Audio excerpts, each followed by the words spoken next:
Thank you so much, Indraneel. And thank you so much for inviting me to be a part of this session. And I really realized that my gray hair has suddenly made me more senior.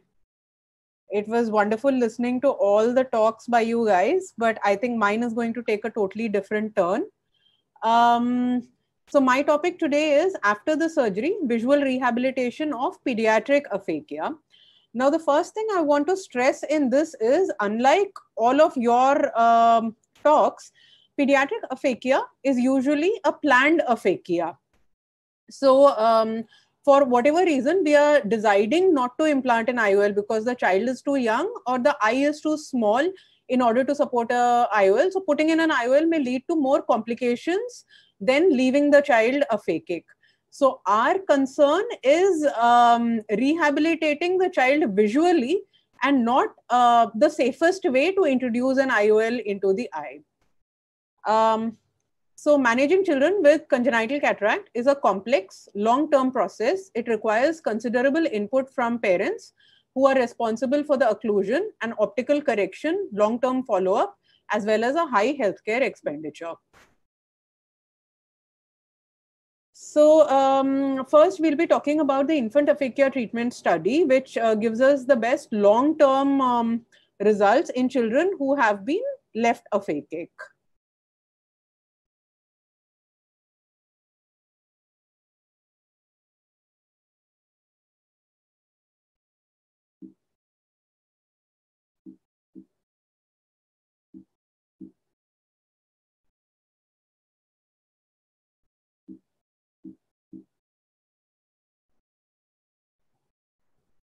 Okay.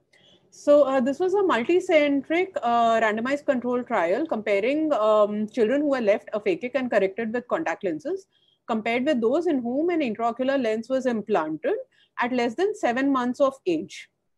The important thing to note in this is that final visual acuity was poor in both groups, whether an IOL was implanted primarily or the child was left aphakic and rehabilitated with contact lenses, with 50% of the eyes having a visual acuity less than 20 by 200. In addition, 72% of the infants who had a primary IOL implanted needed additional intraocular surgery for various complications. Therefore, the IATS recommended that IOL should not be primarily implanted in infants less than 6 months of age.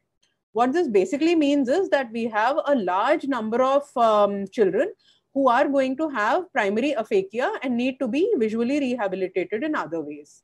First, I would like to stress that the most important thing is to plan regular evaluations under anesthesia for these children to look for secondary complications, especially for refraction, prescribing the correct glasses or contact lenses, measuring the intraocular pressure, measuring the axial length, looking at the disc and retina and correcting those before they lead to issues. It needs to be remembered that glaucoma was seen in the children left aphakic in about 35%. They either had glaucoma or were suspected or were glaucoma suspects. And for these, they need to be monitored regularly. Coming to refractive correction, which would obviously be the first step in rehabilitating these young children. This can be done with glasses, with contact lenses, and with secondary intraocular lenses. Coming to the glasses, which is obviously the first preference in younger children, it provides satisfactory correction for bilateral aphakia. The material which we prefer is CR39 or polycarbonate.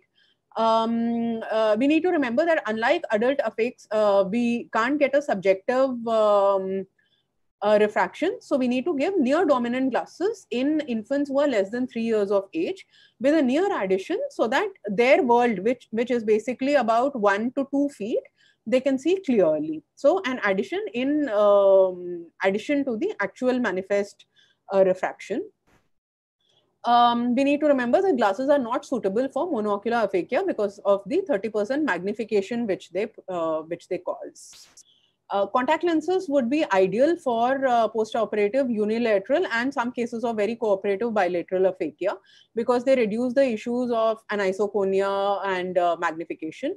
This photograph just illustrates that parents are extremely apprehensive about using contact lenses in a baby, but these are extended wear contact lenses and the child is usually extremely comfortable with them after a few minutes. In the infant aphakia treatment study, the type of contact lenses which we used were silicone elastomer lenses in most of the children. Some of those who did not tolerate them used rigid gas permeable lenses. They can be shifted to the normal silicone hydrogel lenses, which are available in lower powers as the child grows older. And this buys us time before planning a secondary IOL. In fact, in some cases, if the PC support is inadequate, the child can continue with contact lenses until some form of secondary IOL like a scleral fixated IOL can be planned for them. In our scenario, of course, all this talk about contact lenses sometimes becomes really theoretical because of non-compliance, difficulty in parents understanding insertion and removal. They're expensive, they're easily lost, and many patients may have suboptimal living standards and poor ocular hygiene. So therefore, we do need to look at a secondary intraocular lenses. Advantages are, of course, constant high quality visual input immediately after the surgery. The disadvantages are that if we do the intraocular lens at say 2 years of age, the myopic shift still tends to happen and is unpredictable. And the previous complications which we mentioned regarding glaucoma and so on are still present if you introduce an IOL, especially into a small eye. So coming to the type of secondary intraocular lenses, we've already heard a lot from adult speakers, but in pediatric cases, there are some specific considerations. The most important being was an adequate capsular rim left in the first surgery. And as I said, unlike in an adult aphakia, a pediatric aphakia is generally a planned aphakia. So we do plan on leaving an adequate anterior and posterior capsular rim, which provides support for the planned secondary IOL. So if an adequate capsular rim is present, we need to see if the posterior capsular rim is also adequate and whether the anterior capsule and posterior capsule can be separated and an in the bag IOL implanted at a later stage. If the posterior rim is not adequate, then a ciliary sulcus fixation needs to be planned. If a rim is inadequate, then a scleral fixated IOL is done, which is usually done at a later age. One tip is that in bilateral aphakia, we prefer to operate on the eye with a doubtful capsular support first, because if a sulcus IOL is not present, then we don't operate the other eye and just continue with contact lenses as before. The timing of the surgery is after 2 years of age. Scleral fixated IOLs, in fact, because unlike in adults, we are not really trying the sutureless IOLs in children because we are more wary about the growth and the suture giving through and the IOL being unstable. So SF IOLs are usually done at a later age when the eye growth is complete. In the bag fixation, if it's being planned, then a single piece IOL can be planned, but usually we do a ciliary sulcus fixation for which a 3-piece foldable IOL is placed. Coming to strabismus, approximately 50% of all children with cataracts eventually develop strabismus. Early onset unilateral cataracts, which are the ones we are talking, which we may be leaving aphakic at less than 1 year of age, they have the highest risk of strabismus. Strabismus usually happens because of amblyopia and poor vision. So surgery is planned after appropriate amblyopia therapy and once the strabismus angles are stable. And obviously children with better vision and binocularity have a better stability of ocular alignment. So coming to amblyopia therapy, which is basically the main point of this talk. So stimulus deprivation amblyopia develops due to an obstruction preventing clear formation of an image on the retina. This constitutes less than 3% of all amblyopia. There are no randomized control trials up till now based on treatment of stimulus deprivation amblyopia. They are specifically excluded in most of the recent trials, especially the PIDIG studies, because it's considered more severe, more resistant to treatment. Treatment is also compounded by a lot of other factors, including coexisting pathologies like the eye may be smaller, there may be optic nerve hypoplasia. You may have rubella retinopathy, all of which may also affect the vision.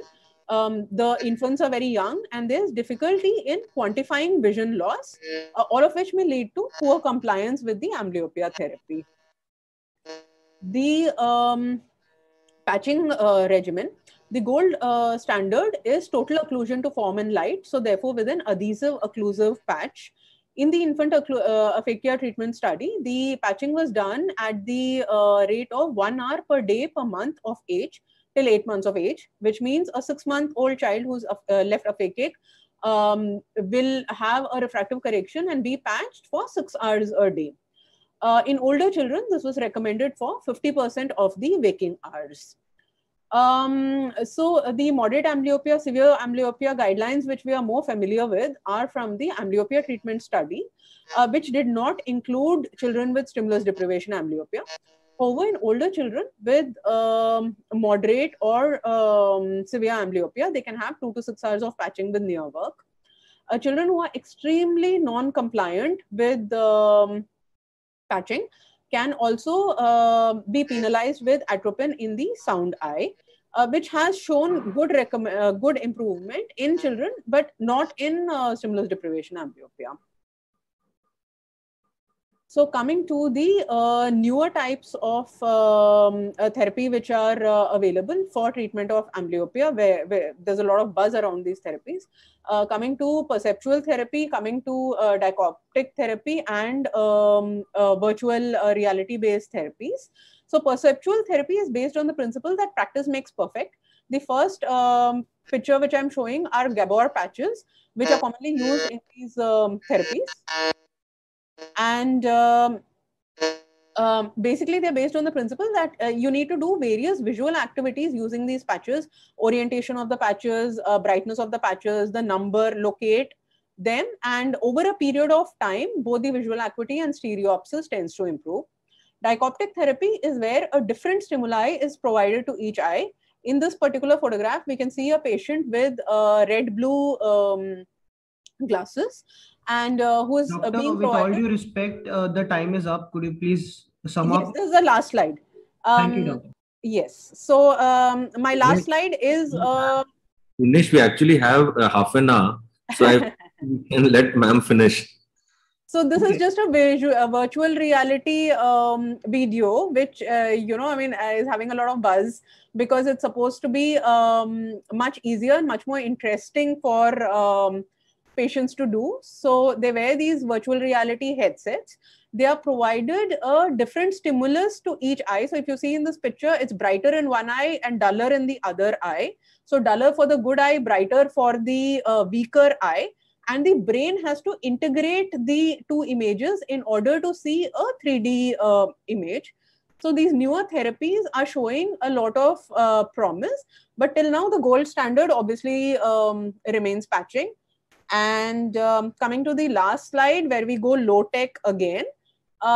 So we need to remember that again, a lot of these children are operated at a later age. They have other disabilities, including physical disabilities. You can see in the first photograph, the child is wearing a leg brace. So many of them have cerebral palsy, developmental delay. So rehabilitation is not just vision, but it involves combined and coordinated use of medical, social, educational, and vocational measures for training the individual to the highest possible level of functional ability. And that is the end of my talk. Thank you so much. And thank you again, Dr. Indraneel, for inviting me to be a part of this session.